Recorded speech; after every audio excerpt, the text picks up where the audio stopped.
Bayangkan, kamu mendapat satu paket terakhir sebelum pulang. Alamatnya berada di ujung desa, di sebuah rumah yang katanya sudah kosong bertahun-tahun. Semua orang menolak mengantarkannya, tapi karena ingin cepat menyelesaikan pekerjaan, kamu tetap berangkat. Malam itu hujan turun cukup deras. Jalanan mulai sepi, hanya suara mesin motor dan rintik hujan yang terdengar.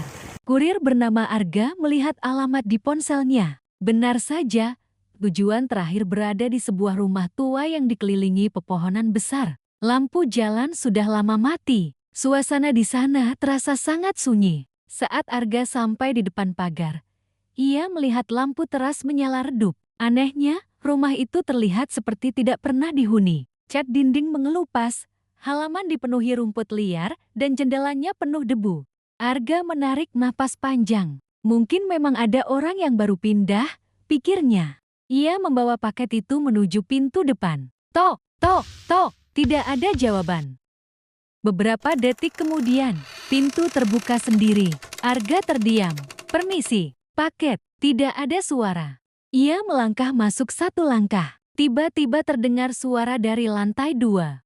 Taruh saja di meja. Suara itu terdengar pelan, seperti seseorang yang sangat lelah. Arga meletakkan paket di meja ruang tamu. Saat hendak mengambil foto bukti pengiriman, matanya tertuju pada sebuah foto keluarga yang tergantung di dinding, yang membuatnya merinding. Foto itu memperlihatkan rumah yang sama. Namun semua anggota keluarga di foto memakai pakaian hitam. Di bagian bawah foto tertulis sebuah tanggal. Tanggal itu adalah 10 tahun yang lalu. Arga mencoba mengabaikannya.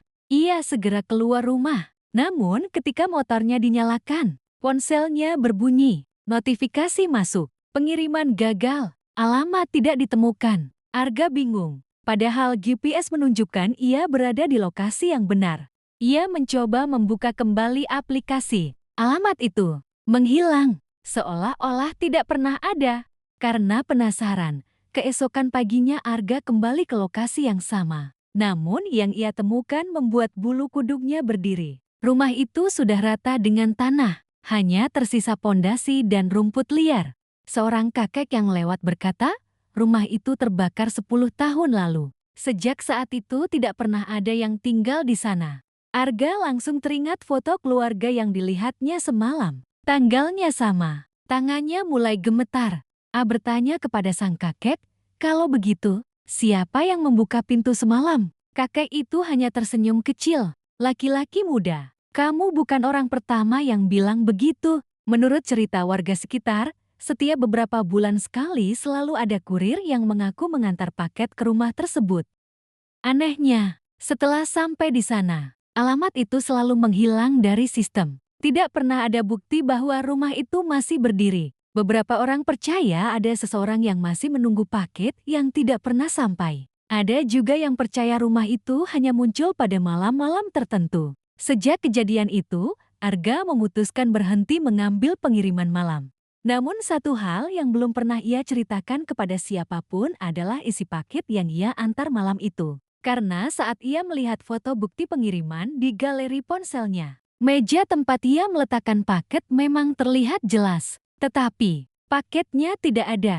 Ia tidak pernah berani melewati jalan tersebut lagi. Dan setiap kali hujan turun pada malam hari, ia selalu teringat suara pelan dari lantai 2. Taruh saja di meja. Kalau kamu berada di posisi Arga, apakah kamu akan masuk ke rumah itu? Atau langsung pergi?